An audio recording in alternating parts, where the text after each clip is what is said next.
cessou seu respirar, em trevas se encontrou o fim.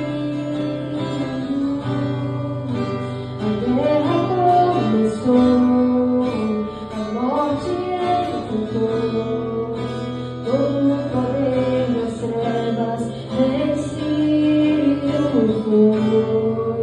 A terra estremeceu, sepulcros se abriu, e nada vencerá seu plano de amor.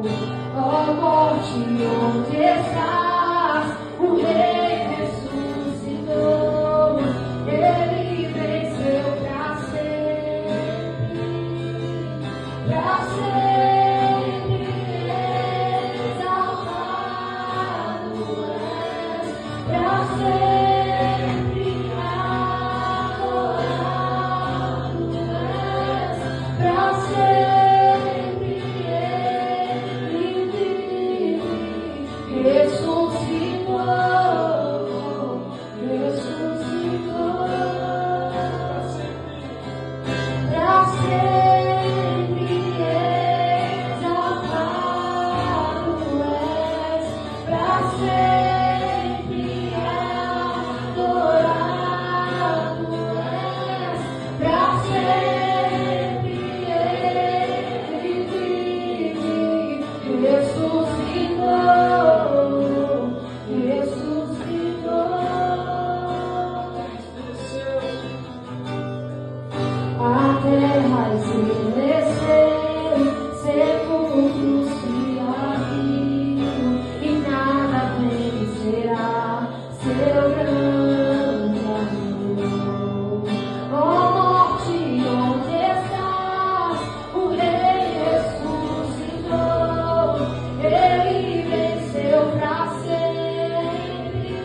não te impedindo de prosseguir. O Senhor está quebrando nesta noite. Aleluia. No mundo espiritual já tinha decretado a tua morte. Mas o Senhor disse: vida, porque eu estou quebrando cadeias nesta noite. Aleluia. Há poder no nome de Jesus.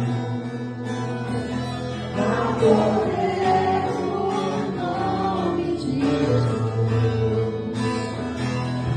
Cadeias quebrar, cadeias quebrar. Há poder.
Verso de número 12. Glória a Deus. Glórias a Jesus. Quem encontrou o texto, diga amém, irmão. Amém.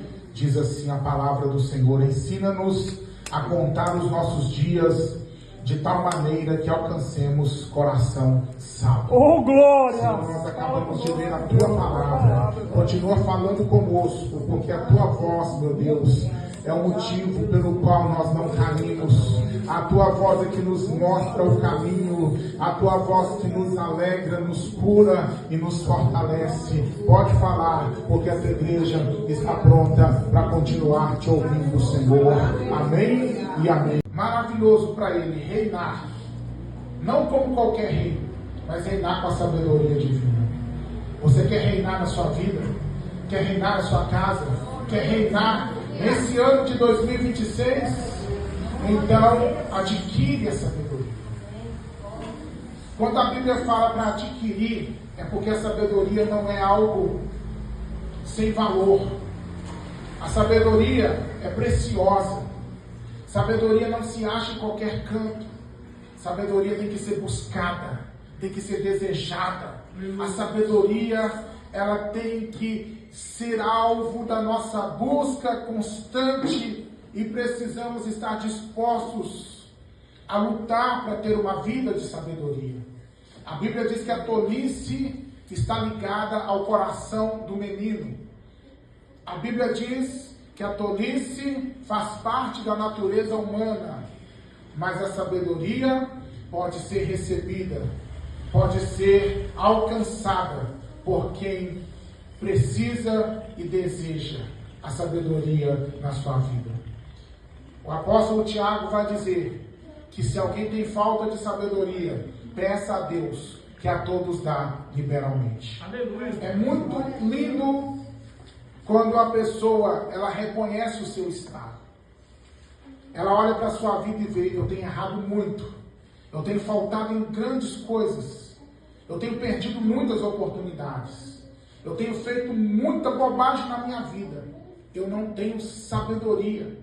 Não tenho sabedoria financeira, não tenho sabedoria familiar, não tenho sabedoria espiritual. Deus, me dá sabedoria porque me falta. Isso é muito lindo quando a gente reconhece que falta sabedoria e não é depreciativo de forma alguma. Quando alguém entende que a sua vida não está vencendo por falta de sabedoria, isso não é nenhuma atitude que te coloca numa posição inferior. Pelo contrário, Deus ama quando nós somos sinceros em reconhecer a necessidade que Ele venha suprir o nosso coração de sabedoria. Então adquire a sabedoria, que é a coisa principal. Que é um ano de 2026 melhor, abençoado. Peça a Deus sabedoria, não só hoje, quando ainda estamos na empolgação da entrada do ano, mas todos os dias da nossa vida. Veja o que a Bíblia diz aqui: adquire a sabedoria, adquire a inteligência, e não te esqueças de nenhuma palavra da minha boca. Não desampares a sabedoria, e ela te guardará. A sabedoria nos guarda. Olha o que diz: ama, e ela te conservará. Então vive uma vida com sabedoria todos os dias. Como diz aqui a oração de Moisés: ensina-nos a contar os nossos dias, que todos os dias o Senhor nos dê um coração sábio. Levante a sua mão e ore comigo: Senhor, dá-me um coração sábio, para que todos os dias deste ano e da minha vida eu venha agir com sabedoria, com prudência, cuidado, equilíbrio, discernimento, inteligência emocional em todas as áreas, e que não falte na minha vida o temor do Senhor, porque o temor do Senhor é o princípio, é o início e é a base da verdadeira sabedoria. Amém. Glória a Deus. Só por Davi, houve outros salmistas, teve Asaf, teve Moisés e teve outros salmistas. Davi escreveu a maior parte dos salmos, mas esta é uma oração de Moisés, que ele vai falar sobre a brevidade da vida e o quanto nós somos limitados na nossa existência, e sobre a necessidade de que Deus venha nos ensinar a viver de uma forma sábia. Ele vai dizer assim: ensina-nos a contar os nossos dias, ensina-nos a viver, ensina-nos, Senhor, a cada dia, para que nós possamos ter um coração sábio para viver uma vida vitoriosa. Eu acredito que todos nós queremos viver da melhor forma. Todos nós aqui temos planos, projetos, propósitos, e precisamos de sabedoria de Deus para desfrutar das bênçãos do Senhor, para vencer os desafios e para que vivamos todos os dias alinhados aos planos de Deus para nós. Então, ele vai pedir a Deus sabedoria. O que é sabedoria? Sabedoria é prudência, cuidado, Aleluia. equilíbrio, discernimento, inteligência emocional em todas as áreas da nossa vida. Amém. Então ele está pedindo assim: Deus, me ensina a viver de uma maneira sábia, ensina-me a contar, ensina-nos a contar os nossos dias de forma que alcancemos um coração sábio. Irmãos, estamos aí já no início de um novo ano. Glória a Deus. E a gente precisa olhar para este ano com um olhar diferente Amém. que nós olhamos para o ano passado. Nós vencemos muito o ano passado, conquistamos muito, mas nós erramos muito também. E se a gente quer que este ano novo seja diferente, precisamos agir de forma diferente. Amém. Porque senão vai ser só mais uma mudança de calendário. Mudança de data não muda a vida de ninguém. O que muda são atitudes novas. Verdade. Se a gente continuar vivendo este ano de 2026 do jeito que a gente viveu 2025, nós vamos acertar e errar da mesma forma que aconteceu no ano passado. É fato. As mesmas práticas geram os mesmos resultados. Mas se a gente quer ter um ano melhor, pelo menos eu quero ter um ano melhor. Eu quero fluir, eu quero avançar, eu quero crescer em todas as áreas. Se a gente quer ter um ano diferente, para melhor, precisamos ter práticas diferentes. E para termos práticas diferentes, precisamos de sabedoria. Amém. Veja o que a Bíblia diz sobre a importância da sabedoria. Provérbios, capítulo de número 4, versículos 5 e 6. Glórias a Deus, poderoso. Veja o que a Bíblia fala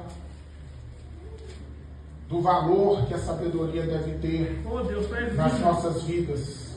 Aleluia. Adquire a sabedoria, adquire a inteligência, e não te esqueças nem te apartes das palavras da minha boca. Não desampares a sabedoria e ela te guardará.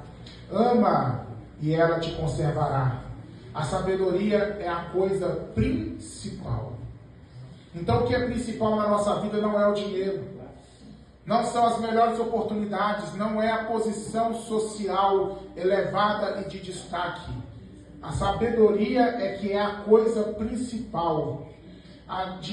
Adquire, pois, a sabedoria. Sim, com tudo que possuis, adquire o conhecimento. Dinheiro é importante. Posição social elevada pode ser importante. Grandes oportunidades também são importantes. Mas com tudo isso que nós precisamos adquirir, que é certo a gente projetar, é importante que nós venhamos a conquistar, com tudo isso, precisamos ter a coisa principal, que é a sabedoria. Glória a Deus. Porque sem sabedoria não adianta ter muito dinheiro. Muito dinheiro se perde e pode até se transformar em dívidas. Sem sabedoria, do que vale ter uma alta posição? Altas posições podem gerar grandes quedas se não tiver a sabedoria. Grandes oportunidades podem se transformar em grandes frustrações se a gente não tiver sabedoria. Então, quando Deus ele chega para Salomão e fala para ele: pede-me o que você quiser. O que você quiser, você pode pedir que eu vou te dar. Salomão ele vai pedir a Deus sabedoria para poder guiar o povo, porque ali era o lugar de Salomão como rei. E ele vai falar: Deus, me dá sabedoria para saber guiar esse povo, saber entrar, saber sair. E Deus vai dizer para ele: como você não pediu para ti riquezas, nem a vitória sobre os seus adversários, você pediu sabedoria, eu vou te dar sabedoria como nenhum outro teve, nenhum outro terá depois de você. Mas junto com a sabedoria eu vou te acrescentar riquezas, eu vou te acrescentar honra. Então Salomão, quando ele escreve Provérbios, ele está no meio da sua idade. O Cantares de Salomão foi escrito quando ele era bem jovem ainda. Provérbios ele estava no meio da idade. E Eclesiastes ele já estava como um ancião. Então aqui, quando ele já vivencia as bênçãos da sabedoria, ele vai inspirado pelo Espírito Santo dizer: a sabedoria é a coisa principal. Porque ele viu o quanto do jejum. O que é jejum? Pastor, eu estou sem internet, eu estou jejuando. Você não está jejuando, você está num propósito, é válido diante de Deus. Mas jejum bíblico, meu irmão, não tem como fugir. É deixar comida. É deixar de beber. Isso é jejum. Então jejum é abstinência de alimentos com propósitos espirituais. E a gente precisa disciplinar o nosso corpo e dizer para nós mesmos: eu não vou comer. Não vou comer e eu não vou morrer por causa disso. Sabia que tem gente que acha que morre se ficar de 8 da manhã até 11 horas da manhã sem comer? Tem gente que acha que vai morrer, não morre não, irmãos. Para morrer não é fácil assim não. Então jejua. Porque a sua natureza humana, porque os demônios vão dizer para você: você não aguenta jejuar. É mentira, você aguenta sim. É só você se esforçar, vai zonzear. Tem gente que vai sentir dor de cabeça, mas insiste, insiste, insiste. Não estou falando para você fazer loucuras aqui. Eu vou ficar 40 dias sem comer nada, sem beber nada. Aí, meu irmão, você chega lá e avisa que a gente está chegando depois, mas você vai chegar primeiro. Porque para jejuar 40 dias, você precisa treinar muito. E não pode ficar sem água também. Mas eu estou falando de um jejum que você aguenta. De um jejum que está dentro da sua capacidade. Está dentro da sua realidade. Faça jejum. Porque o jejum te eleva. O jejum te fortalece espiritualmente. O jejum te ajuda a orar. O jejum te ajuda a ler a Bíblia. O jejum coloca a sua natureza humana em submissão à natureza espiritual. Aleluia! Quer ter 2026 diferente? Jejua mais, ora mais, jejua mais.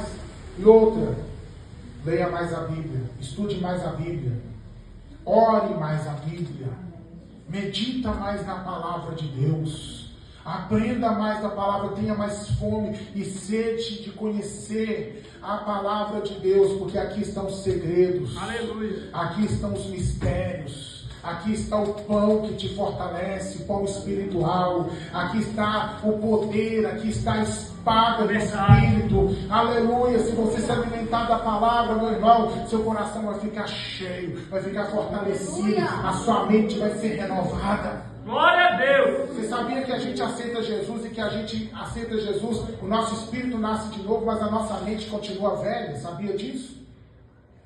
Sabia que tem muito cristão que nasceu de novo no espírito, mas ele continua pensando igual ao mundo.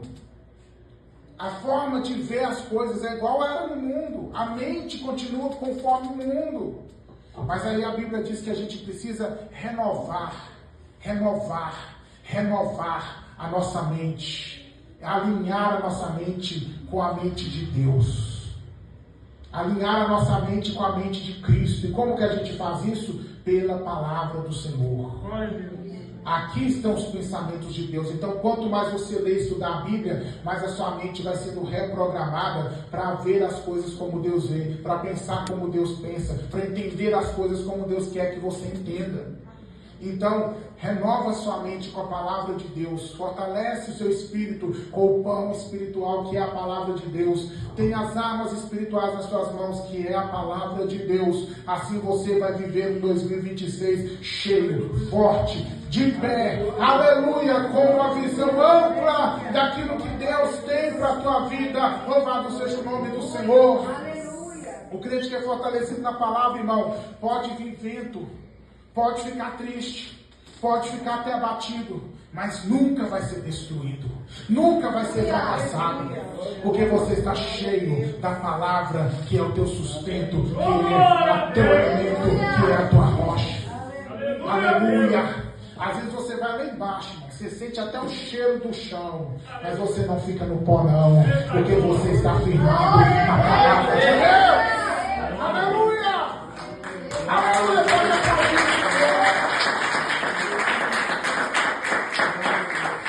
2026 diferente. Pega este conselho e pratica. Fortaleça as suas disciplinas espirituais. Aleluia, Deus. Isaías 55, verso 6. Buscai ao Senhor enquanto se pode achar, invocai enquanto está perto. Irmãos, nós precisamos buscar a presença de Deus num relacionamento cada vez mais profundo com Jesus. Então, para vivermos essa intimidade com o Senhor, como nunca antes, precisamos renovar as disciplinas espirituais. O que é uma disciplina? É um hábito que deve ser formado na nossa vida. E hábito se forma com a prática constante. Então, as disciplinas são hábitos que temos que conectar com o nosso dia a dia, que tem que fazer parte das nossas práticas e se tornarem ações naturais que não podem faltar na nossa vivência. Então, quais são as disciplinas espirituais que a gente precisa fortalecer? A oração. A oração não pode ser um acidente. A oração não pode ser algo que a gente faz só quando a gente precisa. A oração tem que ser uma prática natural do nosso dia a dia. Então, fortalece a sua vida de oração. Alinhe a sua vida de oração. Não deixa para orar só na hora do culto. E na hora do culto, não deixe de orar. Eu observo muito que, às vezes, a gente chega para o culto e a gente não ora. O culto começa, já disse antes de chegarmos aqui. Mas deixa eu falar quando chegamos aqui. Esteja num momento com Deus em oração. A primeira parte do culto, geralmente são 15 minutos, já é culto. Então chega, ora, dobra seu joelho e vai falar com Deus. Se esforce para dobrar o seu joelho. Se você não consegue, por algum motivo não está bom para dobrar o joelho, ore sentado mesmo. Se você não está bem para ficar sentado, ore de pé. Mas ora. Terminou o culto, vá para sua casa com o seu coração cheio de oração. Não durma sem orar. Não faça nada no seu dia sem antes orar. E durante o dia continue orando. Porque, igreja, a oração não pode ser um ato de um momento, mas deve ser uma constante. E a oração é uma disciplina. Pastor, mas eu não consigo orar. Você não consegue orar porque você não tenta orar. Disciplina, irmãos, muda o nosso hábito. Muda, tira a gente do nosso lugar de conforto. A nossa natureza humana não quer orar. Porque a oração é uma declaração de dependência de Deus. Quando oramos, estamos dizendo: eu não posso, eu não consigo, eu não sou. Sozinho eu não vou. Eu preciso do Senhor para tudo. Mas a nossa natureza humana, que herdamos de Adão e de Eva, não quer. Porque foi justamente isso que foi oferecido para Eva lá no jardim. Vocês não precisam esperar Deus vir na viração do dia para ouvir dele, para aprender dele. Vocês podem ter tudo que Deus tem e serem tudo que Deus é. Basta apenas comer daquele fruto da árvore do conhecimento do bem e do mal. E como Deus não quer que vocês sejam iguais a ele, é por isso que ele proibiu. Então a proposta foi essa: sejam independentes. Na verdade, o homem caiu, a mulher caiu, o homem caiu, não se tornaram independentes, mas essa natureza humana de querer viver a parte de Deus está na nossa vida. E é por isso que a gente não gosta naturalmente de orar.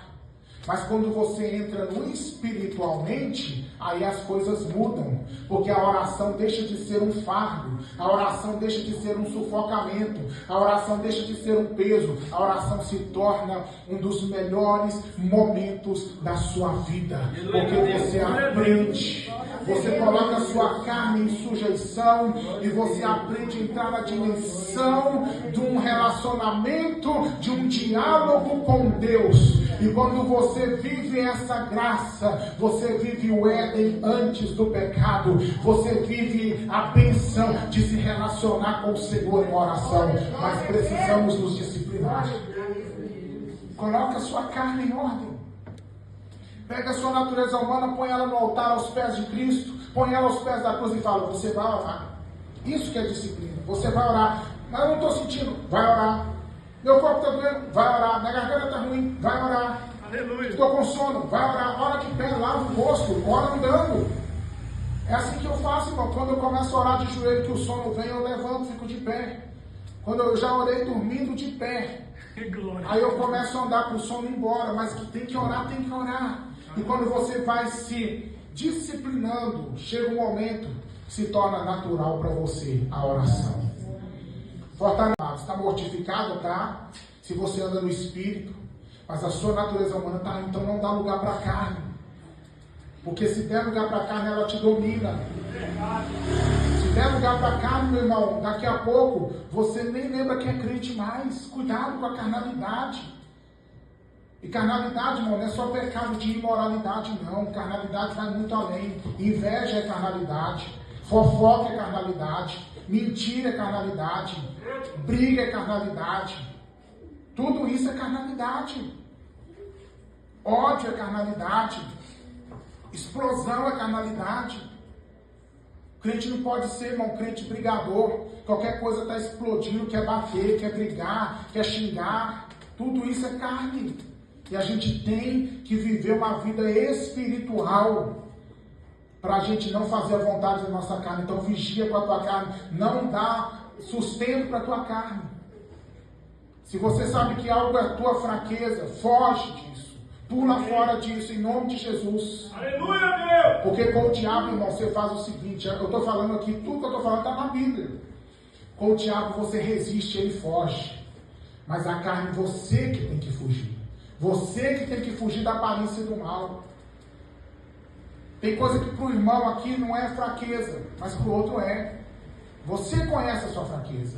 Você conhece qual é o ponto aonde você pode cair. Ó, foge dele. Corre, irmão. Ó, acelera. Bem-aventurados aqueles que correm. Aqueles que não se sentem fortes. Felizes são aqueles que não confiam em si mesmos. Esses permanecem de pé. Porque no pó e no inferno está cheio de herói. Está cheio de valente. Está cheio de gente que batia no peito e falava assim: eu não caio, eu não caio. Eu sou infalível, eu sou invencível.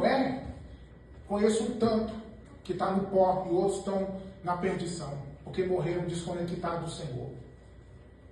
Não estou aqui para fazer julgamentos, estou aqui para alertar a igreja que esse é um tempo da gente vigiar. Fortalece a disciplina da vigilância, porque a gente tem 3 inimigos. Nós temos o mundo, nós temos a carne que está em nós, e vigia com o diabo, irmão. Porque o diabo não brinca. Tem um ditado, não gosto de ficar pregando ditado, mas tem um ditado que é muito certo: o diabo não brinca de ser diabo. O diabo não dorme, irmão. O diabo é diabo, ele é caluniador, ele é enganador. Ele anda em nosso derredor procurando a quem possa tragar. Então vigia para não dar lugar ao diabo. Porque o diabo só vai entrar na minha vida e na sua se você abrir a porta para ele. Só que com detalhe: o diabo não precisa de uma porteira. Basta uma brechinha. Basta uma rachadurazinha. Ele entra por ali, irmão. E ele entra e faz um estrago terrível. Então não dá lugar ao diabo. Não dá lugar ao diabo nas suas práticas. Não dá lugar ao diabo na sua mente. Tem muitos crentes que hoje estão sendo enganados pelo diabo na sua mente. O diabo lança uma seta na mente dele, aí ele não discerne que é a voz do inimigo. E ele vai aceitando aquela sugestão. Sai da igreja. Não está valendo de nada ser na igreja. O diabo não tem pressa. Ele vai gotejando pensamentos. Para de orar, sua oração não está valendo de nada. Deus não está nem aí para você. Ele fala isso hoje. Depois de amanhã ele fala de novo. E vai falando, na medida que você vai concordando, ele vai aumentando, ele vai intensificando, até que você faça a vontade dele. Que é você parar de orar, você parar de buscar Deus, você sair da igreja. O diabo lança pensamento na mente da pessoa contra o irmão. Sabia disso? Você está aí adorando, está buscando a Deus, o diabo põe na mente da pessoa: fulano está falando mal de você. Fulano está rindo de você. Fulano não gosta de você na igreja, não. Fulano é contra você. E vai lançando essa setinha. Vai lançando, até convencer a pessoa que o lugar dela não é na igreja. Então, irmão, vamos ser vigilantes. Veio qualquer pensamento negativo na sua cabeça, repreende ele em nome de Jesus. Aleluia. Fala com o diabo assim, aqui na minha cabeça não, Satanás. Aleluia. O meu irmão é uma bênção. Ah, mas ele está com a cara feia para você, ele é uma bênção. Eu vou orar por ele, deve estar com alguma luta, Deus vai dar ele a vitória. O diabo lança na mente, irmãos. Está vendo como é que a pessoa falou com você? Está vendo? Te xingou, te pisou. Cuidado com os pensamentos invasivos, porque são setas para te contaminar. Vigia com o mundo, vigia com a carne, vigia com o diabo. Para a gente ter um ano de 2026 muito mais do que vencedor, em nome de Jesus. Fortalece a disciplina da adoração e do louvor. Tira a disciplina da vigilância. Irmãos, vigia. Aleluia. Amém. Vigilância está em estado de alerta. Amém. Vigia com o mundo. Porque Satanás quer colocar o mundo dentro da igreja. E se a gente não vigiar, daqui a pouco, nós estamos sendo uma igreja mundana. O que é uma igreja mundana? Está tudo bem, está tudo de uma boa, não tem problema, nada tem problema, pastor. Não tem problema nada. Está tudo certo, está tudo bem. Cuidado com o mundanismo, com os costumes do mundo, com os prazeres do mundo na sua vida. Cuidado com aquilo que o mundo diz que está normal. Cuidado com aquilo que o mundo diz que está certo. Cuidado com as músicas do mundo, com os filmes do mundo, com os costumes do mundo. Não deixe se contaminar. Nós precisamos viver neste mundo, mas sem nos misturar com ele. Você, igreja do Senhor, é chamada para ser luz do mundo. E para ser luz, tem que ser diferente para fazer a diferença. Nós somos luz do mundo e nós somos sal da terra. Ande no mundo, conviva com as pessoas do mundo. Entra e saia em qualquer ambiente sem se contaminar. Faz igual o Daniel. Daniel disse: eu não vou me contaminar com as comidas deste mundo de Babilônia. Eu vou ser diferente. Vigia para que o mundo não venha fazer a tua cabeça e você se torne mundano. O crente mundano, irmãos, para ele nada é pecado. Para ele nada é pecado, para ele tudo é normal. Beber é normal, prostituir é normal, fornicar é normal, adulterar é normal, mentir é normal, roubar é normal, usar droga é normal. Para o crente mundano, irmão, está tudo bem, tudo na boa, vai no carnaval, está normal. Está tudo normal, está tudo bem. Não é? O crente mundano, ele pensa assim: nós somos salvos pela graça. Graça sem valor, graça que não transforma, não é graça. De Cristo não é, pode ser outras coisas, mas a graça de Cristo, ela nos transforma. A graça de Cristo nos ensina a renunciar às práticas mundanas. Aleluia! Aleluia! Aleluia! É claro que o crente tem que se vestir decentemente, tanto o homem quanto a mulher. Claro que o homem e a mulher de Deus precisa ter bom senso da forma que se arruma. Não estou falando aqui de costumes, de denominações. Quando eu falo de mundanismo, não estou falando de costume de denominações. Eu estou falando de um estilo de vida que não se mistura com as práticas pecaminosas que o mundo nos ensina.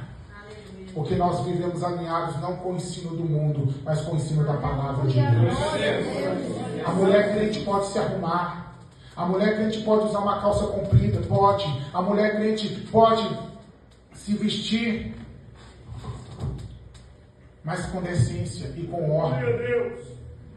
O homem crente também pode se vestir com decência e com ordem, conservando o seu corpo, tanto o homem quanto a mulher, de forma que não escandaliza, de forma que glorifica o nome do Senhor. Porque nosso corpo é templo do Espírito Santo.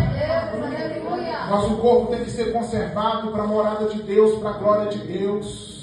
Então o crente, a crente precisa se vestir de uma forma decente, tanto na igreja quanto fora da igreja. Quer se arrumar, minha irmã? Se arrume, mas de uma forma decente, equilibrada, com bom senso. Tanto homens quanto mulheres. Mas vida mundana não se resume a essas coisas, essas práticas. Vai muito além. Cuidado para que você não se mundanize. Irmãos, fazer que tudo tá comum, naturalizar tudo é um grande perigo para o crente. O crente precisa ter equilíbrio. O crente precisa ter equilíbrio. Para não ser uma pessoa extremamente salgada e para não ser uma pessoa extremamente doce. Porque é perigoso para os dois lados. O crente salgado, tudo para ele é pecado. Tomar refrigerante é pecado, tomar café é pecado, tomar água é pecado, dormir é pecado, acordar é pecado. Agora o crente doce, para ele está tudo bem. Toma uma birita, toma uma cerveja, toma um vinho, entendeu, irmão? Seja um crente equilibrado. E aonde que eu alcanço equilíbrio? Na palavra de Deus, na vontade de Deus. Vigia com a carne. Nossa natureza humana tem um coração de adoração, tem um espírito de louvor, não só na hora do culto, mas na tua casa, no seu dia a dia. Amém? Eu não sei se vocês têm esse costume, se vocês conhecem alguém que tem esse costume que eu vou falar, mas na minha família, minha mãe é assim. Tudo que ela faz cantando. Começa cantando cedo. Tudo que ela faz, suas costuras, suas coisas, ela está sempre cantando, sempre cantando. Meu avô era assim. As lembranças que eu tenho do meu avô era dele cantando, era dele solfejando, era dele celebrando a música. Ele era um grande músico. Regente de coral, regente de banda, um grande músico, tocava múltiplos instrumentos. E toda a vida, a imagem que eu tenho dele, a lembrança que eu tenho dele, é ele sempre cantando, sempre assobiando, sempre com louvor. Tem um irmão da igreja aqui que eu não vou falar quem, não está aqui, que ele trabalha pertinho da minha casa. E da minha casa dá para escutar ele cantando o dia inteiro. Ele canta, que é uma maravilha. Faça as suas coisas cantando, faça as suas coisas louvando, você vai ver como vai ser maravilhoso. E quando você chegar na igreja, você já está debaixo de um ambiente próprio, um culto próprio, onde o louvor e a adoração não vão começar aqui, porque já começaram no seu coração. Tudo flui melhor quando você atrai para a tua casa, para a tua vida, a presença de Deus, através do louvor, através da adoração. Aleluia! E isso é disciplina. Então eu estou dizendo que se você não tem essa prática, comece a praticar para se tornar um hábito na sua vida. Aleluia! Quer ter um ano vencedor? Deixa o passado para trás. Filipenses 3, versículo 13. O apóstolo Paulo vai falar assim, olha, uma coisa eu faço, que deixando para trás, deixando no passado, as coisas que para trás de mim ficam, eu prossigo para o alvo, para o prêmio da soberana vocação de Deus em Cristo Jesus. Filipenses 3,13. Paulo ia andando e avançando, deixando as coisas velhas para trás. Meus irmãos, nós temos dois passados. Nós temos um passado ruim e um passado bom que a gente precisa deixar. Porque senão a gente fica preso no passado bom. O passado bom pode e deve ser lembrado, mas a gente não pode ficar preso nele. O que é ficar preso no passado bom? Eu não avanço hoje porque eu já venci muito, já conquistei muito, já orei muito, já fui muito feliz. Então, do jeito que está aqui está bom. Eu já fui. Amém que você já foi. Mas saiba que Deus tem melhor ainda para a tua vida. Se a gente fica preso no passado bom, sem esforçar para viver um presente, um futuro melhor, nós nunca vamos avançar para aquilo que Deus tem para nós lá na frente. E a gente tem que deixar para trás o passado ruim, as mágoas, os ressentimentos, as perdas, os sofrimentos, as decepções, as frustrações que todos nós aqui já passamos. Precisamos deixar isso lá atrás. Porque tem muita gente que não avança hoje porque está carregando um fardo pesado do ontem. O ontem não volta mais, meus amados. Acabou. E glória a Deus, porque muito ontem nosso acabou. Glória a Deus. Porque muito ontem nosso foi ontem de lágrima, de sofrimento, de dor, de angústia, de uma noite que parece que não ia ter fim, acabou. Então por que a gente quer ficar trazendo ainda isso para o presente? Viva o seu presente da melhor forma e olha para frente, porque Deus é o Deus que faz com que a caminhada do justo seja como a luz da aurora, que vai brilhando mais e mais até esse dia perfeito. A noite passou, meu irmão, agora olha para frente. Quer ter um 2026 vencedor? Deixe o passado no passado. Amém. Quer ter um 2026 vencedor? Pense o quanto a sua vida é breve. Eu quero ler aqui, que a gente já está terminando. Quero ler Salmos 90, verso 10. Aleluia, glória a Deus. A duração da nossa vida é de 70 anos. Se alguns pela sua robustez chegam a 80 anos, o melhor deles é canseiro e enfado, pois passa rapidamente, nós voamos. O salmista está dizendo aqui, Moisés está dizendo aqui na sua oração, que a vida do homem, ela é rápida. A imagem que ele usa é que a gente voa. Que a nossa vida passa tão rápido como um voo de uma ave. Quem conhece o poder, vou ler aqui o versículo anterior, o 9. Pois todos os nossos dias vão passando na tua indignação, acabam-se os nossos anos como um conto ligeiro. Assim é a nossa vida, muito breve, muito rápido. E a Bíblia vai usar várias outras palavras de simbolismo, como a erva que de manhã ela está florescendo e de tarde ela já está seca. Vai falar sobre o vapor que de manhã está cobrindo aí as montanhas, mas perto do meio-dia, quando o sol esquenta, já não tem mais vapor. Assim é a vida do homem. Então a gente precisa pensar, irmãos, que hoje pode ser o nosso último dia. Para ir para a eternidade não é questão de ter idade avançada, não. É questão simplesmente e unicamente de um propósito divino, o qual nós não temos acesso. Só Deus sabe o meu último dia e o teu. Pode ser essa a minha última pregação. Estou saudável, não tenho doença nenhuma, não tenho problema nenhum, graças a Deus. Se você falar comigo assim, pastor, fala para mim uma dorzinha que o senhor sente, não sinto dor nenhuma, graças a Deus, não tenho problema nenhum. Durmo bem, me alimento bem, ando bem, respiro bem, graças a Deus. Mas se Deus lá na glória falar assim, hoje é o teu último dia, Cristiano, acabou, meu irmão. Por que é importante a gente pensar que pode ser esse o nosso último dia? Para que a gente não deixe para amanhã as coisas que nós precisamos resolver hoje. Amém. Para que a gente não espere o amanhã. Que a gente viva o nosso hoje na plenitude. Não espere amanhã para você ser feliz. Procura ser feliz hoje. Se tem algo a consertar, conserta hoje. Se a oportunidade veio para você hoje, você pode entrar nela agora, entre nela agora. A não ser que Deus te diga, espera, porque não é o tempo. É importante a gente pensar que pode ser o nosso último dia, para que a gente sempre se alinhe com Deus hoje. Se coloque na posição com Deus hoje. Viva 2026 nessa perspectiva. Sem sombra, irmãos. Sem deprimência, mas com uma consciência firme de que nenhum de nós somos eternos. E de que nenhum de nós pode garantir o amanhã. Então viva hoje na sua plenitude. Amém? Aleluia! E para encerrar, se prepare para a volta de Cristo. Porque Mateus 24:36 diz que daquele dia e hora ninguém sabe.